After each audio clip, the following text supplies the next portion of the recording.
Axşamınız xeyir. Aprelin 3-də Amerika Birləşmiş Ştatlarında keçirilməsi nəzərdə tutulan Ermənistan-Azərbaycan prezidentlərinin görüşünün vaxtı daraldıqca Dağlıq Qarabağın taleyi ətrafındakı fikirlər də haçalanır. Bir tərəf bu görüşdən Azərbaycanın nəfinə nəticə gözlədiyi halda, digər tərəf Azərbaycanın güzəşt naminə təzyiqlərin olunacağını deyir və ya müəyyən bir qism ümumiyyətlə Dağlıq Qarabağa bir dəfəlik əlvida deyiləcəyini ehtimal edir. Studiyamızın qonağı Azərbaycan Liberal Partiyasının sədri Lalə Şövkət xanım sonunculardandır. Lalə xanım, xoş gəlmişsiniz studiyamıza. Lalə xanım, sizdə olan məlumata görə iqtidar Azərbaycanın xeyrinə olmayan bir saziş üzərində işləyir. Məndə olan məlumata görə, yoxsa sizdə olan məlumata görə? Sizdən hər halda işləmişik biz bunu. Birincisi, mən istəyərdim ki, Qarabağ məsələsinə biz iqtidar və yaxud müxalifət nöqteyi nəzərdən baxmayaq. İqtidar da, müxalifət də gəlib gedəlidir. Daimi torpaqdır, daimi Qarabağ məsələsidir. Və biz burada gələk bir mənalı, ortaq bir məhracdan çıxaq. Bu, ümumilli məsələdir. Və burada iqtidar müxalifət söhbətlərinə mən o qədər də önəm vermək istəməzdim. O ki, qaldı razılaşmalara, sözsüz ki, belə razılaşmalar ola bilərlər. Niyə görə? Bunun əsası var. Bildiyiniz kimi, 22-sində, 23-də Milli Məclisdə Minsk qrupunun 3 variantı müzakirə olundu.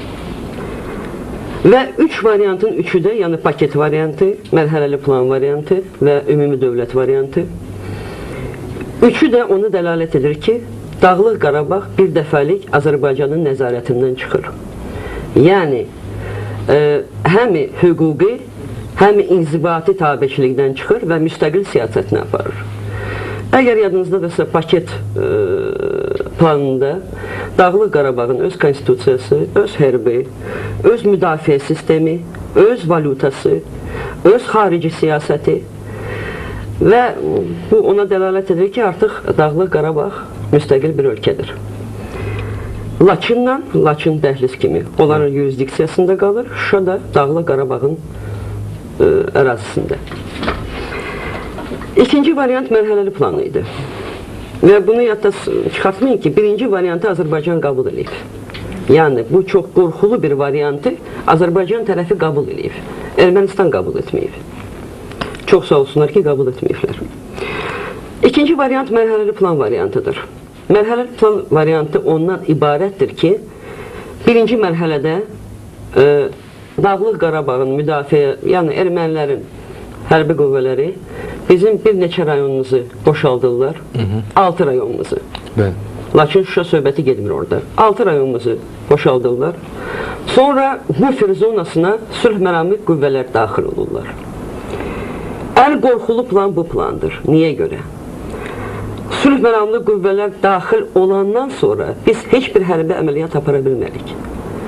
Və orada bir maddə var ki, sülh məramlı qüvvələr Azərbaycanın ərazisindən, yəni bu bufer zonasından çıxandan sonra bu Dağlıq Qarabağ tərəfdəki ərazilər keçirlər, bütün onun təhlükəsizliyinin təminatı, keçir bütövlüklə Dağlıq Qarabağın müdafiə sisteminin nəzarətinə.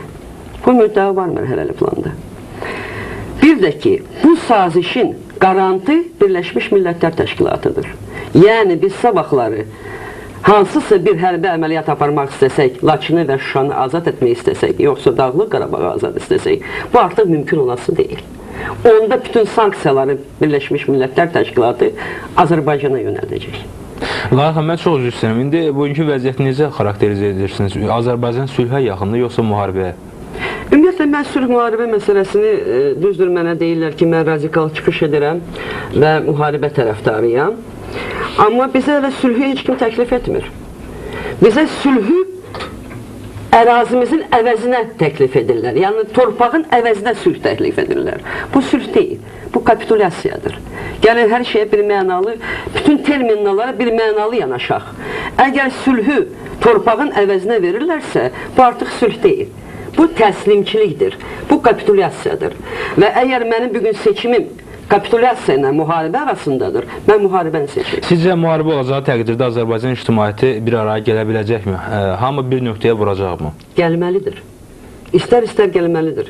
Və ona görə burada ən böyük məsuliyyət iqtidara nümayəndələrinin üzərində düşür. Ona görə ki, səlahiyyət sahibləri bunlardılar. Bugün müxalifət heç nə edə bilməz, ona görə ki, müxalifətin səlahiyyəti yoxdur. Bugün bu məsələ bilavasitə dövlət başçısı ilə bağlıdır. Və niyə görə mən bu prinsiplərdən bir gün danışdım, mərhələli plandan, mən ona yenə də bir saat qayıtmaq istəyirəm. Həmən bu mərhələli planı Ter-Petrosyan qəbul edəndə, o öz məqaləsində, məşhur məqaləsində belə bir söz yazmışdı. Mən sitat getirirəm, iqtibas getirirəm oradan. Buyurun. Yəni, o yazır, mövqe etibarı ilə Ermənistan və Azərbaycan bir-birinin ərazi bütövlüyünü tanıyır. Amma artsaq belə bir müstəqilliyə nail olur ki, biz 10 dənə də müharibə aparsaydıq, belə müstəqilliyi əldə edə bilməzdik. Bu, Ter-Petrosyanın mərhələli plana dair fikridir. Yəni, bunu yaddan çıxarmayaq. Və bir gün deyəndə ki, artıq bunlar tarixin arxivinə verilib, bu biraz, deyərdim ki, qeyri-səmimidir. Niyə görə? Bu yaxınlarda Rusiyanın həmsədri, Minsk qrupunun həmsədri Qribkov ona sual verəndə ki, sizin 4-cü variantınız nədən ibarətdir? Dedi ki, 4-cü variantda bizim yeni prinsiplərimiz yoxdur. O köhnə prinsiplər üzərində 4-cü deməli variant hazırlanır. Və mən çox təəssüf edirəm ki, dövlət başçımız bu məsələyə biraz qeyri-səmimi yanaşdı. Niyə görə? O deyəndə ki, bizə təklif verin, yadınızdadır o Milli Məclisdəki təkliflərinizi verin. İnsanlar indi biri bəlkə sadəlövlükdən, biri digərindən təkliflərini verdi. Kim nə bacarır? İndi hər təklifdə bir faydalı fikir var. İstədik, istəmədik, tapılır bu faydalı fikir. Və buna gərək hörmətlə yanaşıydılar. Bir də ki, mən başa düşmürəm, Heydər Əliyev gərək öz təklifini də bizə verəydi ki, biz o obyekt predmeti olaydı ki, biz müzakirə aparaydıq. Bu günləri Milli Məclis belə qərar qəbul edir ki, Heydər Əliyev dövlətin başçısı kimi danışıqlarda güzəştli bir yol tutsun, yalnız sülhnaminə və kompromislərə getsin. Çox gözəl. Amma mən istəyirəm ki, bu kompromisləri bizim üçün açılsınlar. Kompromis nə deməkdir? Güzəş deməkdir. Ermənistanın kompromisini biz bilirik. Ermənistan deyir ki, mənim kompromisə getməyim 6 rayonu qaytarmağıdır. Amma onun müqabilində Qarabağ müstəqil olur. Laçında, Şuşada, Dağlıq Qarabağda qalır. Dağlıq Qarabağın Respublikasıdır. İndi mən bilmək istəyirəm ki, bizim dövlət başçımız kompromis deyəndə, güzəş deyəndə nəyi güzəş gedir? Bax, açıqlanmalıydı. Kompromis çox abstrakt bir sözdür. Ermənistan bilirik güzəşli nədən ibarətdir. Bəs Azərbaycanın güzəşli nədən ibarətdir? Əgər Azərbaycanın güzəşli Dağlıq Qarabağın, Laçının və Şuşanın itirilməsi deməkdir, bu artıq güzəş deyil. Bu böyük məqlubiyyətdir. Lalə xanım, demək sizin söhbətinizdən də belə bir nəticə gəlmək olar ki, Ermənistanın mövcud vəziyyəti elədir ki, onun güzəşdə gələcəyi təqdirdə də bizim torpaqlarımız işğal olunur. Düzdür? Bəli. Belə olan təqdirdə siz də müharibə tərəfdarsınız və bunu dəfələrdən bəyan eləmişsiniz. Bəli. Və mən növbəti sualıma yenidən qayıtmaq istəyirəm ki, əgər müharibə olarsa, müxalifət necə? Öz aralarında prinsipial, ən xırda məsələlərdə konstitusiya əldə edə bilməyən müxalifət bu məsələdə necə birliyə nail ola biləcəklər? Siz buna qarantiya verirsiniz? Bilirsiniz, müharibəyə getmək üçün biz gərək milli birliyə nail olaq. Niyə görə? Əgər milli mənafəyə, ümumilli problem, bir günlər təhlükəli bir problem həll olunmaq ərəfəsindədirsə, Azərbaycan dövlətçilikdən, müstəqilliklə böyük təhlükədir bir günləri. Təhlükəli bir vəziyyətdir. Belə bir məqamda millət gərək öz milli birliyini göstərsin. Milli birlik isə milli barışıqdan keçir. Milli barışıq olmayan yerdə milli birlik ola bilməz. Milli barışıq isə siyasi barışıqdan keçir. Yəni, istər-istəməz bir günlər iqtidar da, müxalifət də, yenə də deyirəm, bir-birinin arasında barışmalıdırlar. Hər şeyi kənara qoysunlar. Ona görə təhlükəli bir məqamdır. Biz bir tərəfdən deyirik ki, gərək bu məsələni donduraq. Amma bir günlər bu bizdən asılı deyil. Niyə görə? Qərb və Amerika Birləşmiş Dövlətləri Cənubi Qafqaza böyük sərmayə qoymalıdırlar. Özdə sərmayəni qoyurlar. Ələxsus Azərbaycanın ehtiyatlarına görə, resurslarına görə, neftinə görə. Əgər bunlar bu boyda investisiya qoyurlar, sərmayə qoyurlarsa, onlar gərək burada sabitliyi təminatçısı olsunlar. Yəni, burada sabitlik olmalıdır ki, bunlar gəlirlərini sakit götürə bilsinlər. Belə bir məqamda onlar gözləsi deyirlər. Yəni, Qərb də biz bugünləri Bakı Ceyhandan danışırıq. Oraya 2 milyard sərmayə qoyulmalıdır. Kim o sərmayəni qoyacaq? Əgər burada qeyri-sabit bir zona olacaq, müharibə zonası olacaq. Yəni neyin bahasına olursa olsun, Qərb bugün maraqlıdır ki, Cənubi Qafqazda, ümumiyyətlə Cənubi Qafqazda sabitlik olsun. Amma təəssüf edici bir məqam var. Yəni sabitlik lazımdır ki, Azərbaycanın neftindən gəlir götürsünlər.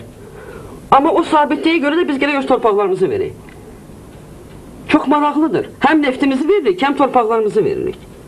Mən bir gün danışmaq istəmirəm ki, bu xarici siyasətin uğursuzluğudur, diplomatiyamızın uğursuzluğudur, korrupsiya filan. Bunları bir günləri sadalamaq istəmirəm.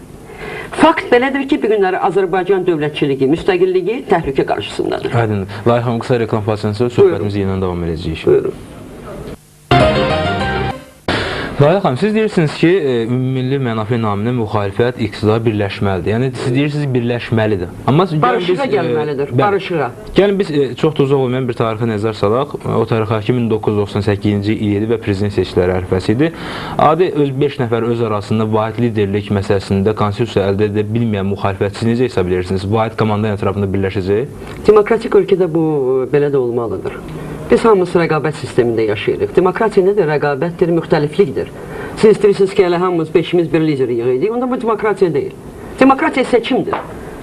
Mən istəyirəm ki, mənim xalqım seçə bilsin. 5-dən, 10-dan, 15-dən. Bu əsl demokratiyadır. Nəyə görə vahid lider olmalıdır? Rəqabət olmalıdır. Biz hamımız çıxaq görək, xalq bizə nətər yanaşır. Xalqın münasibətini görək bizə qarşı. Məsələn, prezident yaxşı, nətər demək, müxalifətdə öz yanına çəksin bu məsələlərdə birgə fəaliyyət göstərsin ki, həmin prezident qeyri-legitim hesab olunur və eyni zamanda onun istefası tələb olunur. Qeyri-legitim ayrı şeydir, amma faktiki olaraq dövlət başçısı ayrı bir anlayışdır. Qeyri-legitim, yəni prezident seçkiləri total saxtakarlıqla keçiblər. Hüquqi baxımdan qeyri-legitimdir. Amma faktiki olaraq günləri Heydər Əliyev dövlət başçısıdır. Biz istər-istəməz oyuna hesablaşmalıyıq. Bu faktiki məsələdir. Və mən belə düşünürəm ki, bu məsələdə, Qarabağ məsələsində biz gələk müxalifət də, iqtidar da eyni mövqedən çıxış eləsin. Ona görə yenə də deyirəm, biz gəlib gedəsiyik. Biz çox müvəqqətiyik, iqtidar da, müxalifət də. Torpaq söhbəti gedir, Azərbaycan söhbəti gedir. Yəni bu nə deməkdir? Lalə xanım, bugün müharibə üçün paylanan silahlar necə hesab edirsiniz? Sabahları hakimiyyət uğrunda mübarizə üçün istifadə olunmayacaq? Gəlin 92-ci, 93-cü illəri nəzər salaq. Əgər biz həmişə bunu düşünsək, onda biz heç vaxt öz torpaqlarımızı azad edə bilmərik. Ümumiyyətlə, mən bir şey başa düşə bilmirəm. Məsələn, xanım, Layıq xanım, düşünməsək, gələcəkdə dövlətimiz... Müxalifət gələk öhdəlik götürsün öz boynuna ki, belə məqamdan heç kim istifadə etməyəcək. Mən bu öhdəligi öz üzərimə götürməyə hazıram. Heç kim belə məqamdan istifadə edə bilməyəcək. Bir günləri torpaq söhbəti gedir. Siz nə danışırsınız? Burada ayrı söhbət ola bilməz. Deyirlər, torpaqlarımız qayıtsın. Kimsə qaytaracaq torpaqları. Zəbt olunmuş torpaqlar azad edilməlidir hərbi əməliyyatla. Və bir dəfə başa düşün, Dağlıq Qarabağı hərbi əməliyyat olmasa heç kim bizə qaytarası deyil. Bu bir mənalıdır. Nə Qərb bunu qaytaracaq, nə Amerika Birləşmiş Ştatları, nə Şimal, heç kim. Yaxşı, onda bəs bizim müharibəyə başlamamızın mexanizmi də ibarət olmalıdır, Layıq xanım? Mexanizm bir də ondan ibarət olmalıdır ki, bir günləri Ermənistan siyasi mühtəkirliklə məşğuldur, siyasi əlverlə məşğuldur, o 6 rayonun başında. 6 rayon söhbəti gedir. Bu deyir, mənim güzəştim 6 rayondur. Düzdürmü? Bu 6 rayonu biz hərbi əməliyyatla azad edə bilsək, onda onların güzəşdə getməyə heç bir kompromisi qalmır. Artıq bunlar fakt qarşısında qalırlar. Onda biz doğrudan stol arxasında oturub, güclü ordumuz olurlar, söhbət eləyə bilərik ki, biz 6 rayonu özümüz azad etmişik. 6-sını oxulab 7-sini, Laçını da azad etmişik. İndi gəlin oturaq status söhbətini eləyək. Amma bir günləri kim bizim tərəfimizdə olacaq? Mən indi açığı deyim sizə, xaricilərlə də söhbət edirəm. Ki, bunlar nətər baxırlar? Qərbdən də gələnlər var, indi Amerika Birləşmiş Ştatlarından da gələnlər var. Onlar belə deyirlər. Bizim prinsiplərimiz var. Bizim prinsiplərimiz ondan ibarətdir ki, biz reallıqdan çıxış edirik. Bugün isə reallıq ondan ibarətdir ki, Azərbaycan məqlub olmuş dövlətdir, Ermənistan isə qalib olmuş dövlətdir. Və əgər Ermənistan sizə hansı bir ərazini verir, çox sağ ol deyin. İstəyirsə azad eləməyə azad edin. Sizə kim mane olur? Kim mane olur bizi azad eləməyə? Kimsə deyir ki, ay, BMT qarışa bilər filan. Bunlar boş söhbətlərdirlər. Bunlar boş söhbətlərdirlər, savadsız söhbətlərdirlər. Həmən bu BMT-nin 54-cü deyilsən maddəsinə görə hər bir ölkənin öz hüququdur, öz ərazisini azad etmək. Buna kim qarışa bilər? Bir günləri bizim ərazi bütövlüyümüz tanınıb. Mən bu günləri öz torpaqlarımı azad edirəmsə, bunu kim bir söz deyə bilər? Siz müxalifətin o necə deyim, siz bayaqlar qeyd edildiniz ki, müxalifət öhdəlik götürülməlidir ki, əgər müharibə başlayırsa, silah paylanarsa, bu silahdan hakimiyyət çevrilişi üçün istifadə etməyəcəklər. Götürməlidir. Siz necə deyim, bu təklifi onlardan arasında irəli sürmüsünüz? Mənə belə gəlir ki, onlar hamısı buna hazırdılar. Burada torpaq söhbəti gedir. Hamısı buna hazırdılar. Bəli, hamısı buna hazırdılar. Tək ki, torpaq əldən getməsin. Heydər Əliyev də gedəcək, Lalə Şövkət də gedəcək, İsa Qəmbər də gedəcək, biz qalası deyilik. Amma kim bizə bağışlayar ki, biz öz torpağımızı kiməsə Azərbaycan ərazisində ikinci erməni dövləti yaradaq? Siz razılaşırsınız Lalə xanım bizlə ki, müxalifət çox passivdir, Qarabağ münaqişəsinin hər hansı variyyətə həllinə olan, necə deyim, o canpaşanlığında. Çox pasiv görünürlər. Razılaşırsınız mənim fikrimlə? Bəli, razılaşırım. Sizcə bunun səbəbi nədir? Çox tərəddüdlü fikirlər söyləyirlər, çox tərəddüdlü mövqelər nümayiş etdirirlər bunlar. Mən istərdim, sözsüz ki, bəlkə bir balaca passivdir, amma onlar da öz təkliflərini verirlər. Və müxalifət də bir mənalı deyir ki, biz heç vaxt öz torpağımızı heç kimə peşkeş verəsi deyilik. Bu da var. İndi bəlkə biri passiv deyil, biri bəlkə ehtiyatlanır, biri. Amma ümumi milli söhbət gedir. Mən inanmıram ki, Azərbaycanda bircə dənə insan tapılsın ki, öz torpaqlarını ermənilərə peşkeş versin. İnanmıram buna. Və mən Heydər Əliyevi də başa düşürəm. O çox çıxılmaz vəziyyətdədir. Yəni, bu günləri nə Amerika onun tərəfindədir, açıq danışaq, nə Rusiya onun tərəfdarıdır. Heç kim güzəştə getmir. O artıq özü çıxış eləyəndə Milli Məclisdə çox deyərdim ki, belə təslimçi bir ruhda çıxış elədi. Ki, neyniyək? Çıxılmaz vəziyyətdir. Minsk qrupu bizim deməli heç bir sözümüzə baxmır. Çox pis vəziyyətdəyik. Mən ona baxanda biraz xəcalət çəkdim ki, dövlət başçısı belə bir çıxılmaz vəziyyətdədir. O Parisdən gələndə, onu belə vəziyyətdə görəndə, açıq deyim sizə, alçaq vəziyyətində görəndə, mən özüm alçaldım. Ona görə ki, o mənim dövlət başçımdır. O alçalanda mən alçalıram. Millət alçalır. Mən onu alçal görmək istəmirəm. Alçaldılmış görmək istəmirəm Koçaryanın qabağında. Bu mənə toxunur, mən bunu özümə rəva bilmirəm, millətimə rəva bilmirəm. Və bir günləri biz gələ öhdəlik götürək ki, heç kim bu məsələdə öz şəxsi ambisiyalarını kənara qoyub, hakimiyyət məsələsini kənara qoyub, torpaq məsələsinə görə biz gələ bir orta məxrəcə gəlik. Bir günləri hətta Heydər Əliyevin Amerikaya gedməyi, mən deyəli ki, mən tərəfdarı deyirəm. Niyə? Deyim niyə? Ora 200 dənə diplomat gəlir, ekspert. Bütün qərbdən, Amerika Birləşmiş Ştatlardan, deyərdim ki, çox böyük bir qruppadır, mənim xəbərim var o qrupdan və o qruppa Ermənistanın tərəfini saxlayacaq. Onlar onlara təəssüb keçdi gələk. Ermənistanda məsələn, müxalifəti bu fikirdədir ki... Azərbaycan kimi ilə gedir? Mən soruşuram, bax bizim dövlət başçımız kimi ilə gedir bir günləri? Komandası var, belə güclü ekspertləri var, diplomatları var. Götürsün müxalifət liderlərindən 5-ini. Bax mənim təklifim, 5-ini altısını, kimi istəyir. Götürsün Azərbaycandan qeyri-təşkilatlar olan ekspertləri. Bu öz komandasını yaratsın ki, o boyda məsuliyyəti də öz boynuna götürməsin. Torpaq vermək böyük məsuliyyətdir. Heydər Əliyev bir günlərə əgər torpağı verirsə, mən bilmirəm, onun nəsli burada yaşaya biləcəkmi? Lalə xanım, sizə konkret təklif olunsa gedərsiniz? Qarabağ məsələsində hər bir təklifə gedərəm. Bu belə məsələdir ki, mən hər bir təklifə gedməyə hazıram. Bəs onda siz qeyd edirsiniz ki, müəyyən aparılan siyasətlərin nəticəsi gəlib bu çıxılmaz vəziyyətə düşmüşük və siz indi bu məsuliyyəti bölüşmək istəyirsiniz. Birisi çıxılmaz vəziyyətdir, təhlükə Azərbaycanın dövlətçiliyinə təhlükədir. Bu günləri mən korrupsiyadan danışa bilərəm, parlamentin qeyri-legitimliyindən danışa bilərəm, istəmirəm onlardan danışam. Bu gün artıq təhlükə torpağın itirilməsi təhlükəsidir.